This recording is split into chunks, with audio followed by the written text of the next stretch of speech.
ये जो मैं आपके सामने जो तस्वीरें आजकल सोशल मीडिया पर वायरल हैं,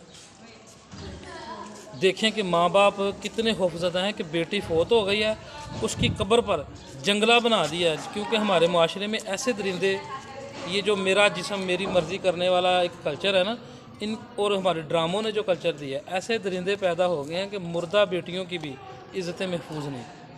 हालांकि ये ताला, ये जंगला टूट जाएगा जब वो दरिंदा ये कोशिश करेगा।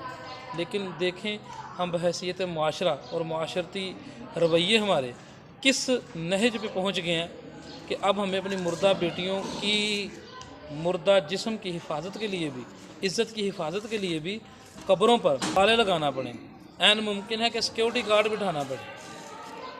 और इस माशरे की इस बेहिसी पर, इस दरिंदगी पर पहुंचाने में हमारी दीन से दूरी एक मेन रीज़न है। और दूसरा, ये जो ड्रामे और फिल्में